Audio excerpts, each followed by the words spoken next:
सब शुरुआत से जानते थे, राजस्थान के अंदर कांग्रेस पार्टी और हमारे समर्थक दलों और निर्दलीय विधायकों का हमारे को भरपूर समर्थन मौजूद था। मैं समझता हूं कि बेवजह से भाजपा ने एक और उम्मीदवार उतारा था। बहरहाल उनकी मर्जी हो सकती है, लेकिन संख्या बल हमारे पास है और हमारे जितने विधायक हमारे समर्थन में थे उतने या उससे ज़्यादा वोट हमारे तीनों उम्मीदवारों को मिलेंगे और हमारे तीनों कैंडिडेट जीत कर अपर हाउस में जाएंगे राजस्थान से, और यही हाल हरियाणा में भी होगा।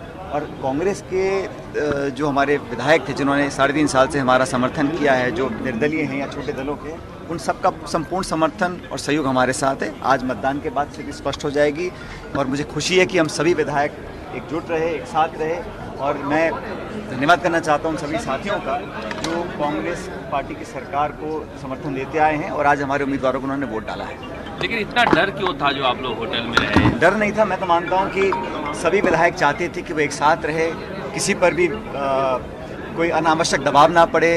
जो माहौल पिछले 5-7 सालों में निर्मित हुआ है देश के अंदर, अब लगभग हर दल हर राज्य में इन चुनावों में अपने विधायकों को साथ रखते हैं। ये कोई बहुत ज़्यादा मैं मानता हूँ स्वच्छ परंपरा नहीं है, लेकिन मजबूरी है।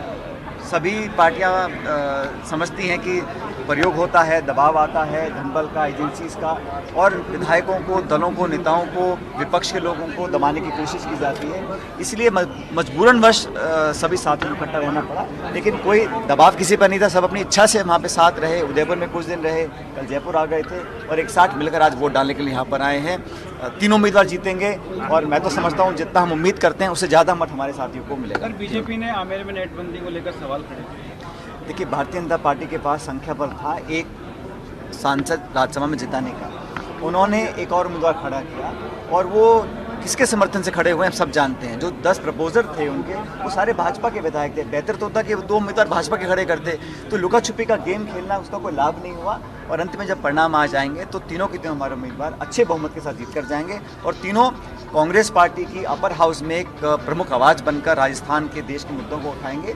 और एक राष्ट्रीय पार्टी होने के नाते मैं समझता हूँ ज़रूरी था हालाकमान को, सोनिया जी को, राहुल जी को, कि कुछ ऐसे लोगों को राज्यसभा में भेजें जो भाजपा की सरकार का मुकाबला कर सकें और जिनका अनुभव हो, जिनकी आवाज़ में ताकत हो। और ये तीनों हमारे साथी जो बड़े अनुभवी हैं, रणदीप जी, मुकुल जी और प्रमोद तिवारी जी, तीनों हमारे सांसद बनकर जाएंगे और प्रदेश की खुशहाली के लिए आगे काम करेंगे। ईडी के समक्ष पेश होंगे राहुल गांधी अलग-अलग। देखिए, आप जानते हैं ये जो दुर्भावना से, द्वेष की भावना से, प्रतिशोध की भावना से विपक्ष के लोगों को टारगेट किया जा रहा है, ना सिर्फ हमारे नेता लेकिन तमाम विपक्ष की पार्टी के नेताओं को, और खासकर कांग्रेस पार्टी में, चाहे सोनिया जी हों, चाहे राहुल जी हों।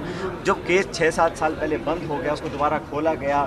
एक माहौल बनाया जा रहा है कि एजेंसीज के दबाव में हम अपनी बात को नहीं रख पाएंगे, लेकिन हम सब लोग मिलकर उसका मुकाबला करेंगे और 13 तारीख को सब मिलकर जाकर राहुल जी के साथ जाएंगे, ताकि देश के लोगों को समझ में आए कि इस प्रकार के दुरुपयोग कर आप अनावश्यक दबाव बनाकर लोकतंत्र में किसी की आवाज़ को दबा नहीं सकते।